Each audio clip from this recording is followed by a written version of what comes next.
I saw this article in the Washington Post about the mental health proposal being floated, and I got to say, the more I hear him talk about, the president talk about mental health, the more freaked out I get, honestly. It really seems like like sci-fi dystopia. They want to do something named like DARPA, which is the notorious Pentagon research association, called HARPA. Okay? Right. It's going to develop breakthrough technologies with high specificity and sensitivity for early diagnosis of neuropsychiatric violence. Right. The document goes on to list a number of widely used technologies it suggests could be employed to help collect data. Apple Watches, Fitbits, Amazon Echo, and Google Home. Yeah. Whatever they're doing on guns, the mental health stuff they're talking about strikes me as genuinely scary stuff.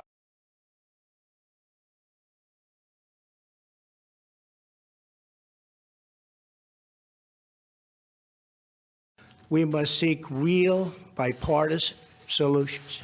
We have to do that in a bipartisan manner that will truly make America safer and better for all. First, we must do a better job of identifying and acting on early warning signs. I am directing the Department of Justice to work in partnership with local, state, and federal agencies, as well as social media companies, to develop tools that can detect mass shooters before they strike. As an example, the monster in the Parkland High School in Florida had many red flags against him, and yet nobody took decisive action. Nobody did anything.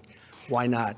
Third, we must reform our mental health laws to better identify mentally disturbed individuals who may commit acts of violence and make sure those people not only get treatment, but when necessary, involuntary confinement. Mental illness and hatred pulls the trigger, not the gun.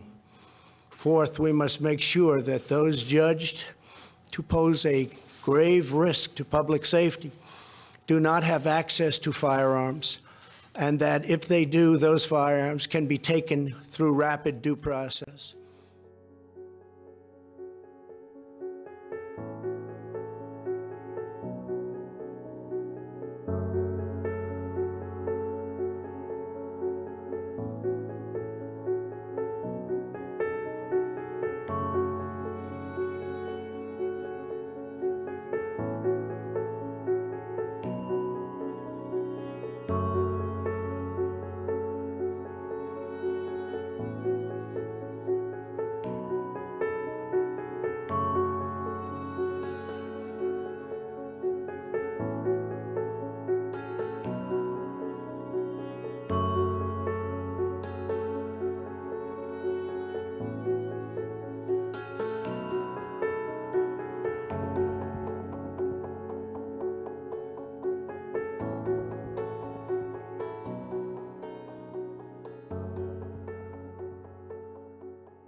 It's estimated there are about 120 million smart speakers in homes across the U.S. But Don Dahler reports sometimes Amazon's Alexa isn't the only one listening. In the sci-fi classic 2001, A Space Odyssey, a sentient computer keeps an eye and ear on the human it's meant to help. Just what do you think you're doing, Dave? Not unlike today's digital assistants. Alexa, turn on the fan. Okay. But according to an investigation by Bloomberg News, that Alexa in your home isn't the only one listening in. Amazon has thousands of employees poring over audio clips, some allegedly recorded when owners didn't know Alexa was eavesdropping. Amazon confirmed the recordings in a statement, explaining that the information helps us train our speech recognition and natural language understanding systems, so Alexa can better understand your requests. My first reaction was, this is creepy, but it's not surprising at all. Wired Magazine editor-in-chief Nicholas Thompson. If you put a recording device in your home, stuff in your home will be recorded. According to the report, Amazon workers hear up to 1,000 audio clips a day that sometimes include personal conversations, even among children, sounds from private moments, and potentially criminal activities such as sexual assault. Amazon says those employees do not know the identities of the people they're listening to. Amazon says Alexa is only supposed to record when you say the wake-up word, Alexa, but sometimes it turns on by mistake. Welcome to my chambers. The right to keep and bear arms, the right to self-defense, the right to self-protection, the right to use a weapon to protect yourself and your family and your loved ones of the same level of sophistication as a weapon that the bad guys would have is a fundamental personal liberty that every adult in the United States has. That's not from me. That's from the Supreme Court of the United States, and it has since been reaffirmed by the court in another case after the first one that articulated that. I say that because that right is under assault as we speak. And we all know how this came about. These horrible shootings, there have been so many of them. It's almost tough to keep them straight in your mind. Every time one of these mass killings comes about, the reaction of the big government crowd is the same: take away guns. Put aside what would solve these things. I happen to think that more guns in the hands of trained people and getting rid of gun-free zones, which are basically killing zones, would put a stop to these. But I want to talk to you about the constitutional implications here because they're profound. You see, the President of the United States and even Republicans in the Senate are so fearful of the political reaction if they don't do anything that they are prone to do something, and the something they might do might actually impair your freedom. Here's what they want to do. Democrats want to confiscate weapons, literally knock on your door and take the weapon from you and not even pay you for it. That's patently unconstitutional and never happened.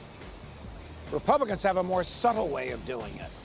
They have a euphemism called red flag laws. A red flag law would let your relative, your neighbor, your friend call the police and say, so-and-so's having a bad day today, and I don't think he should have his gun because I'm worried about what might happen with the gun in the future. And if a complaint is filed and a judge holds a hearing and the judge decides what might happen in the future, the judge can take the weapon away from you. Well, that shouldn't happen in America. We're not talking about a driver's license to drive on a government-owned street. We're talking about a personal fundamental liberty, the right to self-protection. This is the same level of protection as your freedom of speech. The government can't silence you because of what you might say in the future. It can't take your lawfully owned weapon from you because of what a judge says you might do with it in the future. The Republicans are a little cagey here as well. They want to make it easy for judges to do this. Look, if the government wants to charge you with a felony and prosecute you for it, they must prove your guilt beyond a reasonable doubt and to a moral certainty. That's a very high standard of proof. But these red flag laws have a very low standard of proof.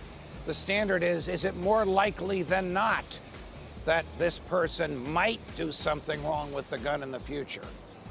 If that's the standard for taking away our freedoms, more likely than not, as opposed to proof of guilt of a crime beyond a reasonable doubt and to a moral certainty, as the law requires today, then none of our freedoms is safe. And if the government can take away your right to self-defense on a theory of what you might do in the future, as opposed to what you did do in the past, what freedom will they go after next? Welcome to my chambers.